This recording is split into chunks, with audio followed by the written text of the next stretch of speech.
I think I know a little something when it comes to big man basketball. And when they started talking about, well, Jokic had done some, only he, Shaq, and Wilt, and I'm like, I said, now let's dig a little deeper. Was that game really that great? So let's take a look. I'm gonna pull up Jokic's stat line from that game the other night. So let's look here. Jokic had in game one, Nikola Jokic had a game 42 points, 22 rebounds, 6 assists. And what do we have here? He actually got 2 blocks. How impressive. 7 turnovers. So we'll just ignore the 7 turnovers, but that's fine, right? They're saying, well, he's doing things that only not even Kareem, they didn't mention Kareem, only himself, Shaq, and Wilt have done. So I said, I got to do some research on that. And so you guys know that I always say that I don't believe Jokic would stand up and be anywhere near the player that he is in the past era, most specifically the early to mid 90s, right? Defense. It keeps coming up. When you only play one side of the ball, a la Jokic, I can't put you in that category. Hakeem the Dream Olajuwon, my guy. Hakeem, your dream. Hakeem's single best playoff stat line is as follows, right? May 14th, 1987 against the Seattle Supersonics. 49 points, okay? So he clears Jokic in the scoring. 25 rebounds, clears Jokic in the rebounding. 6 blocks, easily clears Jokic in the defense. Like, that's not even a discussion. 2 assists, we know he's not, Jokic level of passer. 1 steal. So 49, 25, and 6 blocks. Now I guess someone is going to tell me that Jokic is better than Olajuwon. Now, whoever says that is on drugs. Whoever says that this Jokic 42 and 22 game was better than Dream's 49, 25, and 6 blocks, again, on drugs. But I say this to say, we got to stop all this business. And it's mainly the NBA that does this, of everything that happened recently is the greatest thing that ever happened, and we've never seen anything like it.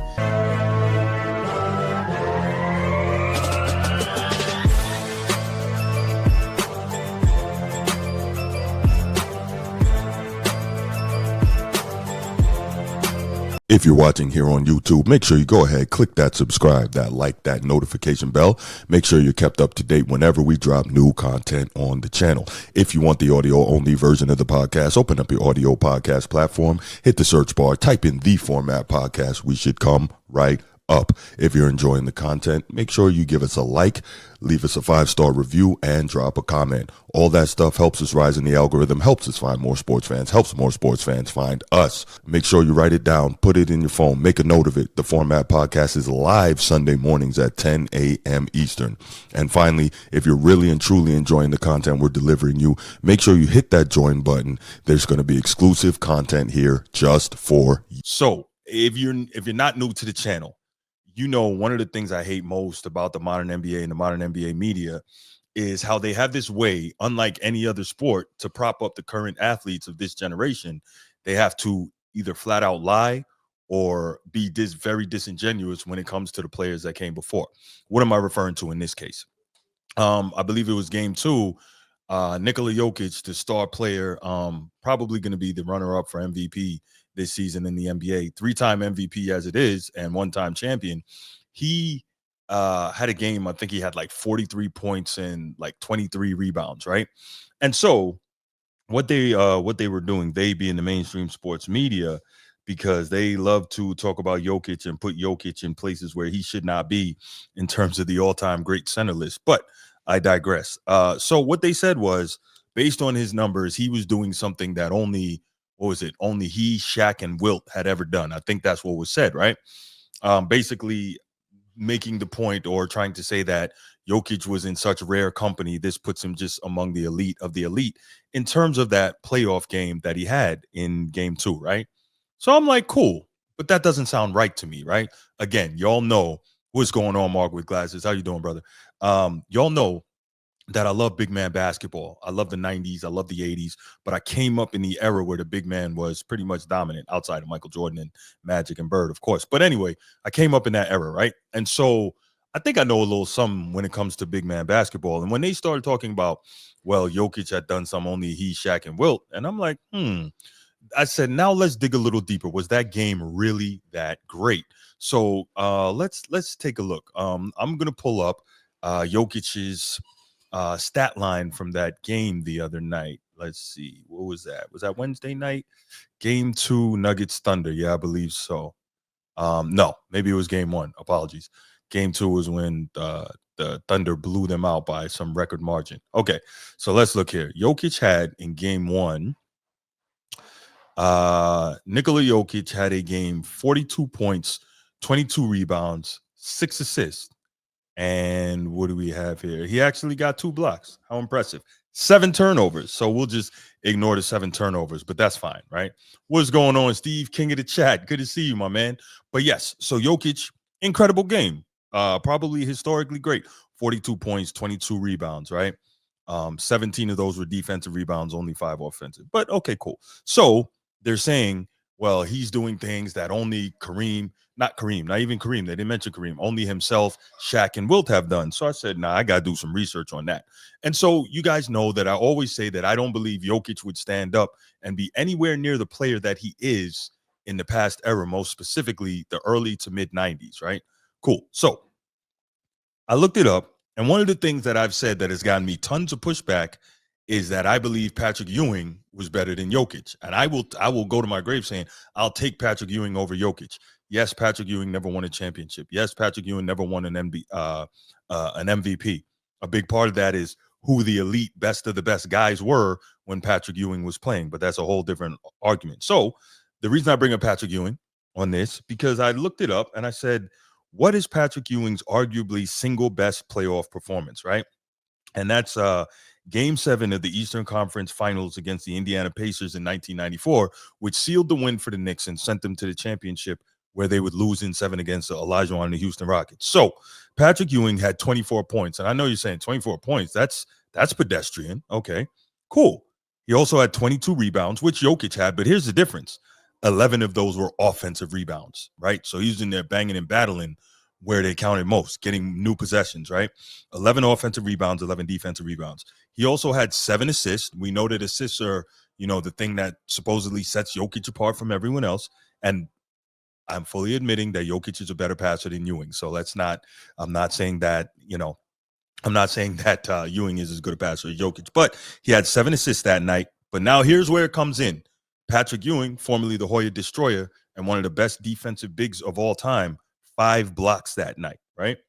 43 minutes played, 24 points, 22 rebounds, including 11 of them offensive, 7 assists, 5 blocks, and a steal. I'll take that game over Jokic's 42 and 22 game. Why? Because of the defense. I'll take that. But if you say, Bruce, you're crazy, Patrick Ewing, get out of here. Okay, fine. So then I say to myself, a lot of people think Kareem Abdul-Jabbar is the greatest big man who ever played. I don't. I believe it's Olajuwon. Okay, but I said, now let me find what's arguably regarded as Kareem Abdul-Jabbar's greatest playoff game of all time, his single best playoff stat line. Okay, so to find that, we have to go back to May 4th, 1997, Game 7 of the Western Conference semifinals against the eventual champion Golden State Warriors. Okay, Kareem Abdul-Jabbar in that game had 36 points, 25 rebounds, 5 steals, 4 assists, 3 blocks. Are we starting to see a bit of a theme here? Not only are these guys dominating the glass, these guys I'm bringing up, not only are these guys scoring the rock, these guys are also dominating on the defensive end, okay? All right, cool. So now we found 2 examples where the mainstream media lied to us, telling us that Jokić is doing things that have never been done before and that this makes him far superior to all the other big men. But let's go on. If you say, Bruce, you're crazy. That 42 and 22 that Jokić had was better than Kareem Abdul-Jabbar's best playoff stat line. Then I say, okay, maybe you got me. Then I said to myself, another guy who I believe is better than Jokić, let me look up David Robinson's best single game playoff stat line. Okay. Now here's his arguably best playoff game. 40 points, 15 rebounds, 4 assists, 2 steals, 5 blocks, 15 of 25 from the field, 10 of 14 from the free throw line. Okay, so he definitely comes up short. Jokić clears him by a lot in the rebounding, 22 to 15. But again, here's D-Rob with the 4 assists, the 2 steals, and the 5 blocks. Defense, defense, defense. It keeps coming up. When you only play one side of the ball, a la Jokić, I can't put you in that category. But if you say, Bruce, Jokic still cleared David Robinson on these numbers, man. Why are you hating on Jokic so much? Because I know that's a lot of what I'm going to get here, right? Okay, cool. Now, real quick, let's keep in mind, Jokic doesn't have to play against anybody the likes of these guys I just mentioned. So, Jokic had that gigantic monster game against the Nuggets. Who'd he do that against? Chet Holmgren, Isaiah Hartenstein. No disrespect to either one of those guys, but those guys can't shine the shoes of any of these cats I'm mentioning. But I'm going to bring up one more guy in case you say, Bruce, Jokic, still that game was better than D-Rob's statistically best playoff stat line, okay? I'm going to give you one more. Hakeem the Dream Olajuwon, my guy. Hakeem, your dream. Hakeem's single best playoff stat line is as followed, right? May 14th, 1987 against the Seattle Supersonics. 49 points, okay? So he clears Jokic in scoring. 25 rebounds, clears Jokic in the rebounding. 6 blocks, easily clears Jokic in the defense. Like, that's not even a discussion. 2 assists, we know he's not, Jokic level of passer. 1 steal. So 49, 25, and 6 blocks. Now, I guess someone is going to tell me that Jokic is better than Olajuwon. Now, whoever says that is on drugs. Whoever says that this Jokic 42 and 22 game was better than Dream's 49, 25, and 6 blocks, again, on drugs. But I say this to say, we got to stop all this business. And it's mainly the NBA that does this, of everything that happened recently is the greatest thing that ever happened, and we've never seen anything like it. And all these guys now are on the level of the all-time greats that happened in the past. We have to stop this. We have to. All right. Chief Sid Bubba says Kareem in 1972 versus Boston Celtics, career high 55 points. Exactly. That's when he was playing with Big O in Milwaukee. So, I mean, this is too easy. Again, much like Uncommon Sense and Opinion Stated and Man Down Sports and Sports and Fitness Rants and Sports Tea and all these other channels, right? What do all these channels have in common that they like to say? We like to set the truth straight and kill the narratives. And the narrative is that we're seeing Jokic doing things no one has ever done before. Now, granted, a center averaging a triple-double and passing the rock, the way he passes the rock, no doubt. No center has ever done that, but no center has ever been allowed to do it that way. Because I truly believe, remember, David Robinson entered the Naval Academy as a point guard, and he had a crazy growth spurt. That's why you saw him be able to hit the mid-range, deep twos, run the floor, push the rock, all those things, because he had guard skills.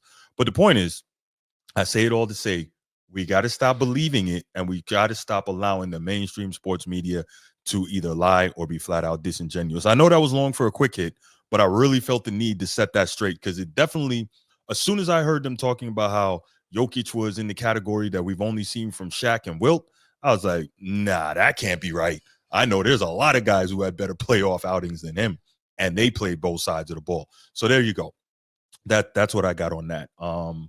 Yeah. Anybody have any thoughts on that in the chat before I go ahead and get started with the main topics on the show? I would love to hear. You know what? Matter of fact, I know it's just a quick hit, and I don't normally do this, but let's get it, man. Let's get it. I'll take 2 calls on this real quick. 2 calls, 2 3-minute calls. Somebody give me a shout, because I know there's somebody out there who says I'm just hating on Jokic and I'm trapped in the 90s, but I want somebody to call in and give me a legitimate pushback on what I just presented to you guys in terms of the mainstream media lying to us about Jokic being in a class that he doesn't deserve to be in, and leaving out the fact that there's a lot of guys among the big man ranks who have done things that were just as good or superior to Jokic in the playoffs. So I'll wait a quick couple minutes. I'll take a quick couple calls on this. 904-219-8264. 904-219-8264.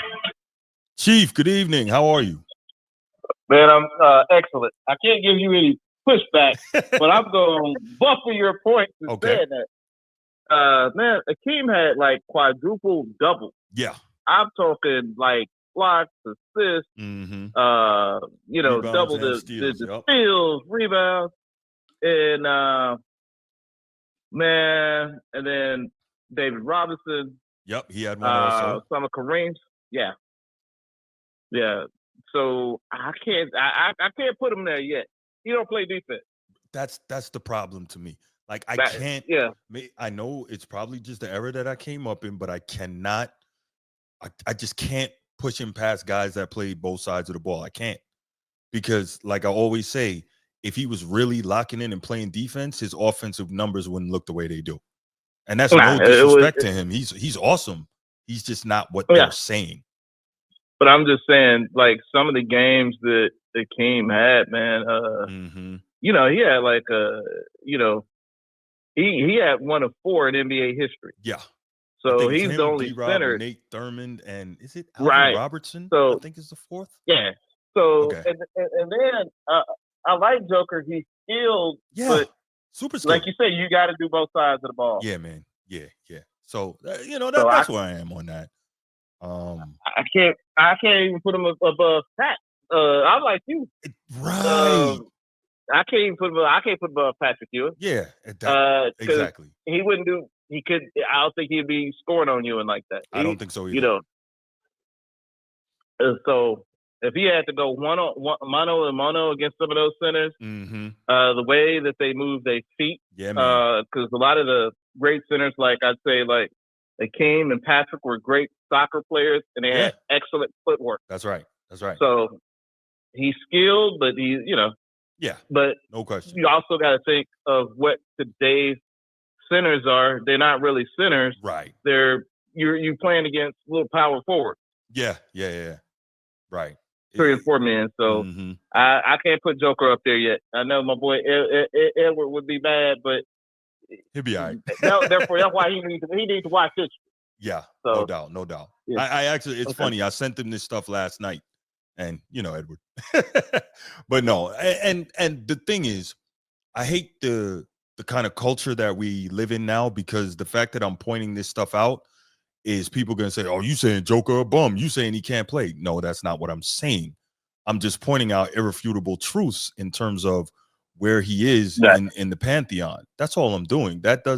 I'm not at all trying to insinuate that the guy can't play or that he's not great. He's a 3-time MVP. Nah. Like, let's be real. Like, that's real.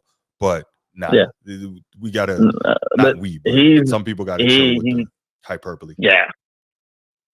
He is what I thought he is. Yeah. In the famous words of Denny Green. Right. And I mean, look, remember, I was the guy pushing back saying that he wasn't even the best center in today's game, but I had to back off of that. I mean, he's clearly the best center in today's game. Yeah. Now, if Embiid was healthy regularly, maybe we have a different argument, maybe. But that would be his only real competition. So to me, that has to matter, and that's a big part of this thing. But yeah, thanks for the call, Chief. I appreciate you, man. All right, no problem. Brother. Hang around. All right. Any other calls on this one? Let me. Steve says his top 10 centers: Kareem, Bill Russell, the great Mr. Russell, Will Chamberlain, Hakeem, D-Rob, Shaq, Jokic, Moses, Pat Ewing, and Bill Walton. Wow. You know, that's not a bad list, Steve. It's just a shame. I'll tell you, do we have any idea how great Bill Walton would have been if not for the foot injuries? Like, I think he could have been really, really high on that list, man. No, Steve, I got you. And you're right. Steve says Jokic led his team to a chip. Joel couldn't lead his team with other all-stars. And Steve, you're 100% right. It's just I can't get it out of my mind what happens when they go up against each other and Embiid like kills him. And that's what always leads me to, like, how can I say that somebody else is better? And it could just be a bad matchup thing, but how can I say that somebody else is better when I see them get worked out by the competition? Sneed, salam, my brother. How are you? Salam, Bruce. What's happening, bro? Maintaining, man. Hey, man, it's good to see you live, man. Yeah, got a show for us. We love it, man. Thank you. No doubt. I appreciate it. Hey, so the bigs, right? All-time greats? Mm-hmm. All right, are we doing... When we talk about the greatness, right? It's the greatness of the career. Right? No. So what happened? Actually, you came in a little late. This was supposed to be a quick hit. I guess it turned into a mini topic. What happened was, after Jokic in Game 1 of the Thunder series in these semifinals, he had 43 and 22, and they were saying, well, you know, he's so great. He's in territory with only Wilt and Shaq in terms of playoff performance. And I'm like, yeah, that can't be right. So I went and looked this stuff up to see, who of the guys that I grew up watching who had some of the best playoff performances as a center. And I'll run them down for you real quick. Pat Ewing had 24 points, 22 rebounds, 11 of those offensive, 7 assists, and 5 blocks, right? I put that game above Jokić because, 11 offensive rebounds and the 5 blocks. Yeah, that's incredible. Right. Kareem. Who's the opponent, by the way? The Indiana Pacers, Game 7 of the Eastern Conference Finals in '94. So that's a huge game, and then they went to the finals because of that game, right? That's right. Wow. Okay. Yeah. All right. Go on. Right. And so the next one I had was Kareem Abdul-Jabbar's arguably best single game playoff stat line. This is Game 7 of the Western Conference semis against the future champion Golden State Warriors. 36 points, 26 rebounds, 5 steals, 4 assists, 3 blocks. Right. So again, we are seeing. Is that a game against Wilt? No, that was Wilt was retired by then. So that would have been that was Rick Barry's Golden State Warriors. I don't know who the center was. Okay, so that was like later in the 70s then. Okay. Yeah, 77. Yeah, okay. Right. So then the next one, David Robinson. This is April 30th, 1996. First round against the Phoenix Suns. David Robinson has 40 points, 15 boards, 4 assists, 2 steals, and 5 blocks. So again, you get the points, you get the rebounds, you get the defense with the steals and the blocks. And then my guy, our guy, Hakeem Olajuwon, right? 49 points, 25 rebounds, 6 blocks, 2 assists, and a steal. Like, I don't know how we can, yes, Jokić is great in his era. Yes, he is. I just don't know how we can go on ignoring all these other guys. This is why I get frustrated with the mainstream sports media. They're so disingenuous. It's very frustrating to me. Yeah, so I see what you're saying. The recency bias is what's happening, right? Yeah. So this may be a thing, bro. You're talking to people who had just started watching basketball in the last 10 or 20 years. Mm-hmm. So they didn't see Hakeem's games. Right. And they're not going to go back and watch the games. Well, and they're not going to go back and watch and witness what they did to try to stop him, and they couldn't. Right. And they're going to, and they won't even bother looking at anything before 2000, let alone before 1980. So Sneed, plumbers and fire. I got you on that if you're just talking fans, Sneed, but we're talking about the mainstream sports media who are all guys older than us, so they know better than what they're saying. You know what I mean? Yeah, but that's denial, bro. That's just straight up denial. So Joker's. He's the best player a lot of people have seen in the last 20 years, but he's not the best player that any objective person has seen in the last 50 years. Right. So does he belong in a top 10 list of centers? Yeah, he's in there because he does incredible things. Fine. Yes. We can put him in those conversations. That's right. I need to see a complete body of work. Like, he's winning MVPs, bro, because he is the best of his era, right? Yeah. Yes, he is. But I still have a problem with Steve Nash winning 2 from Shaq. Agreed. Right, you know what I'm saying? And I still have a problem when guys are winning MVPs over Kobe. Yes. And like that shit was a thing, bro. That stuff was happening back in the 2000s. Yeah. Weird things were happening under David Stern, bro. And honestly, when I was looking at Steve's list, and it's cool. It's cool. It's good. People put these lists together. You want to slide Joker in a top 10, fine, because you're probably right. He probably will end up in a top 10. Yeah. I think you, me, we'll have this conversation because he's 30, bro. There's another 3 years of Joker like this, like the way we see him today. There's a few more years of that, and then there's going to be a few years where he's still really good, and then there's going to be a couple of years worth of the twilight. Yeah. Like Hakeem in Toronto kind of deal. You know what I'm saying? Right. Yep. So those phases are going to happen. He's going to have records. He's going to have huge games.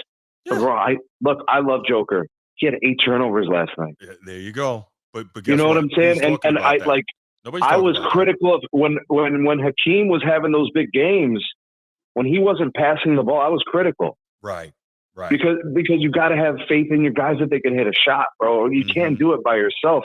Remember, he used to hit the ceiling all the time against the Spurs. Yeah. And stuff like that happened. So, no player is above reproach. That's right. So, so these people being not objective, they have to understand, Joker is not perfect. And because he doesn't want to get in foul trouble, he doesn't contest shots sometimes. Right. I don't like that, Bruce. I don't like that. That's not what a center does. Well, centers have to defend the rim, bro. That's the last line of defense. So I'm being critical on who I think is actually the best player in the league. I think objectively he is. Yeah. I think SGA is right there. I'm giving the MVP to SGA, but I'm saying I have critique for who I think is the best player in the league. I do. No, and I think that's fair. That's fair. Like I said, my bigger point with this particular quick hit was just, and again, it turned into a mini topic, which wasn't my expectation, but it's just, I just wanted to present the information to say, nah, what you're being told, that's not the case. Like, we can't forget what it really is. But and this is what we're talking about, games from the first and second round, right? Mm-hmm. Stakes get higher, man, when you get to the Western Conference Finals and the finals. So those games are more meaningful, and you're playing against better players. Yeah. You know, the last teams are the best teams. You know, and the last teams are the hardest to defend, and the last teams are the best scorers, and they're the best coached, and they're the best defenses. So you got to have moments in those kind of series and games too. Right. No doubt. No doubt. Appreciate you, Bruce. Thank you, man. Thanks I'll be back on when you hit another topic, bro, because I got something to say. All right, no doubt, bro. All right, man. All right. G, what's going on, my brother? Hey, bro, how you doing, man? Maintaining, man. How are you? I'm well. I'm well. Good. Glad to have you in. So real quick before we move on, this was supposed to be a quick hit. It actually turned into a mini topic, but basically I was hitting on when Joker had 43 and 22 in game one of this series against OKC, and the mainstream media was, pushing this narrative like he's in categories, he's in company only with Wilt and Shaq in terms of playoff performances among centers. And I was like, wait, what? So I ran down some of the all-time great stat lines from some of the all-time great bigs, and I won't go down the whole thing, but my guy Dream, he had a playoff game with 49, 25 rebounds, 6 blocks, 2 assists, and a steal. So he's dominating the glass, dominating the scoring, and he's playing defense, protecting the rim. Like, I don't understand. Well, you know where I am on the Jokic piece. Like, the not defending thing is always going to be a problem for me. Yeah. What's up, Steve? Yeah, that's the narrative. Well, they got to push him, man. Like, yeah, he's the international face. Yeah, I guess so. Yeah. Steve, what's going on, man? What up, Bruce? What up, G? Steve, king of the chat. How you doing? What's up? I said, king of the chat. You're right. The royalty is here. What you got, man? We gotta make this. I don't. I'm not gonna sit here and scream and shout. I don't think you're a hater. I think you bring up good, objections, and I definitely value your perspective. 99% of things on basketball, you and I agree. Right. And for the most part, we agree on this. Right. I think the past era of big men was definitely better. I think a lot of the things that you correlate to your arguments against Jokic make sense, and I think they're fair. Just a perspective I'd like to throw out there. Mm-hmm. When you're weighing like your all-time centers and how you say you wouldn't put Jokic over Ewing, mm-hmm. Are you just basing it? Because it sounds like you're just basing it in like a one-on-one matchup. Like one-on-one, you think Ewing would beat Jokic. No, and before I was making that argument where it's like one-on-one, you think, Joel is going to beat Jokic one-on-one. So it's like the way you're kind of presenting this, it's like you're saying that these guys are better than Jokic because of this one-on-one like mindset. Like I think one-on-one they would dominate Jokic. Well, not necessarily one-on-one in terms of, the roll it out, make it, take it, check up. Not necessarily that, right? But I do feel like Jokic wouldn't be able to do much against Ewing. I think he would get damn near locked up. Does he have a more complete I can't even say that. He has a more complete all-around offensive game, but the fact that he doesn't play the other side, I just can't get past that. And you know that. I just can't. No matter I get no that. matter and what I he's grant doing, that. like that's a big problem for me. And so Ewing's definitely the better defender. Mm-hmm. I definitely grant that. That's not even the question. Same with right. Joel. Same with Joel. Right. So no, I don't think it's necessarily one-on-one, but I think those matchups do matter, because think about it, right? Hakeem would have been one of the greatest centers of all time anyway, but when we saw him completely demolish, decimate, annihilate David Robinson, another Hall of Famer, for an entire series, not one game, not one quarter, for a series, completely demolish him the way we've never seen a player of that caliber get demolished before, it took Dream's profile historically to a whole nother level. So not necessarily one-on-one, but those matchups do matter. But yeah, go ahead, man. I agree the matchups do matter. The defense obviously matters, which I definitely grant that. I wouldn't put Jokić in the top. We could probably name 35 centers better than him defensively. Probably more. Right. I mean, I'm being just honest.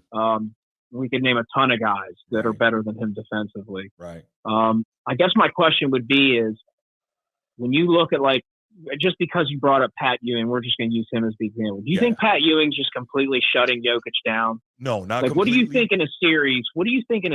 Jokić is averaging against Ewing? Play? Okay, this is what I'm going to say. Against Ewing, 18, 11, and 5. That sits about right with against Ewing. I don't think 18, 11, and 5. Yeah, I don't think he would go off anywhere near like what we've, you don't think he'd get more than 5 assists? And I don't think so, because the problem is he can pass the ball, but so much of what he does is because he doesn't have to bang offensively or defensively, and that stuff allows him to have so much energy on the offensive end. And I think when you take some of that away, it's going to change what he can do. I really do. See, that's where I would disagree. I understand, like, what you're saying is, like, where he would be forced to defend in that era against someone like Ewing and banging on all that. Like, I think that would take away from some of his offense. But I actually think I don't think it would take away from the passing. I think he has an innate ability to run an offense. It's natural for him. He's basically like a point center. Right. So it's like, I would grant, like, you're going to take more energy up on it. But if anything, I think it would come at that 18 points instead of what we see as like 26, 27. But his ability to pass the ball and run an offense, I just don't think that would necessarily be effective, because he's cut. Now, granted, it's where you could push back and say, well, in that era, if we were to place Jokić in that era, like, he's not going to be allowed to play point center. He's not going to be allowed to get the ball at the 3-point line. Yeah, I didn't even or even dribble the ball down. Right. But then you could use the same argument and say, well, all right, if Patrick is this all-time great, let's throw him in this era where he would have to play Jokić that dribbles the ball down and plays point center. So it's like, it's kind of like pick your poison. Like, if you're willing to grant my side, or I'm willing to grant your side. Yeah, no doubt. But the point being is, it's like, well, all we can go is by what we see. Yeah. And it's like, from what we see of Jokić, do I think Patrick Ewing is going to limit his overall offensive ability as far as, like, orchestrating an offense, which is something he does? And this is where I'd say, like, yes, where his lack of defensive ability is an issue, and I understand why it bothers you, because we're used to a traditional center having those defensive responsibilities, rim protecting responsibilities, effort on the defensive end responsibilities. Right. It's like where he lacks there, he overwhelmingly exceeds in playing a point guard position and a center. Now, granted, he gets away with that because of this modern NBA, but it's like, how do I hold it against him? If I'm willing to hold the defensive stuff against him, how can I then not grant him that? It's like, we've never seen a point guard play, or we've never seen a center play point guard like him. Right. A guy averages a triple-double from a modern center, and I'll say modern center position. Yeah. It's just so unorthodox. That's where I say, like, I threw my top 10 out there, and I'm not, like, hell-bent on, like, fighting and screaming over it. I think like, it was pretty solid. Like, I don't things. have too much argument other than, I got Dream. I know you would put Ewing over him. You probably have him around 9 behind Malone and I think so. Ewing. I think so. But to your point, though, with what Jokić is doing, it's going to at some point become undeniable based on what he did in his era, where he should end up being. You know what I'm saying? And I think that's where I would, yeah. Before I let you go, I'll just say I feel bad for Ewing, because he played in the era with, D-Rob and Dream and young Shaq. That made it real tough on him, as good as he was, to get the recognition that he deserved. So. And he played in an Eastern Conference that wasn't like what we see today. Right. Like that Eastern Conference was totally different. Correct. It was from even when you had Pacers, they might have not had like an all-star Shaq like big man. They had dudes, big men that played in roles. Like they had 2 to 3 guys where it's like just the depth and the quality of the East End was totally different, and that's something he had to go up against. And this is where I would actually kind of grant where Jokić. It's like Jokić ain't doing this stuff in the East, man. He's doing it in the West. So it's like the West, I get it. Like modern NBA, we both agree. It's like it's soft, it's different. We're not big fans of it, but it's like the West is still the best. And it's like he's doing this stuff in the West. So at some point, it's like, how do we just grant the guy the landscape and the era and the thing where it's like, yes, we can look back and say the center of old because the game of old was different and we both prefer it. But at some point, it's like, where do you separate? Okay, the guy led a team to a championship. He's got multiple MVP, 3 MVPs, and he's routinely in the top 3 to 5 of the MVP race when he doesn't win. Where it's right. It's like how do you separate that from a guy like Ewing, who we all appreciate? He's an absolute legend, and it's like he didn't lead his team to a championship. No, he didn't. And I granted, it's in that era, and I'll grant that. But it's like Jokić is playing in the conference that is far, far better than the East. So he seems like he's having a high success rate individually, and he's bringing his team along at a high level in the West, which is the most competitive conference. So it's not like he's like doing this in the East, like LeBron got away with in Miami in his second stint in Cleveland, where it was like there's just no competition at all. Right. So it's like it's hard for me because I agree. Yeah. I do look at your grievances as far as that era and the depth and quality of big men. Yeah, Jokić would have plenty of nights where he's struggling. But I also feel like, where do you give a guy his grace where it's like, man, this is just the landscape of things now. Yeah. There are quality players. Now, they're not the amount of quality of bigs, but it's like, if he were a different position and he had 1 championship and 3 finals or 3 MVPs, I mean, would we be holding it against him because he's in this era? I don't know. Yeah. I just feel like it's because he's a center doing it in this era. It seems like that's where we like, that's why like where we like halt and look at it differently, if that makes sense. No doubt, Steve. But listen, I gotta let you go because this was supposed to be a quick hit, man. We gotta move on to these main topics, bro. There's no quick hits with me, brother. I'm the paddle machine. Thanks for the call, all right, Steve. I appreciate it. I'll be in the chat, fellas. God bless. All right, man. Thank you.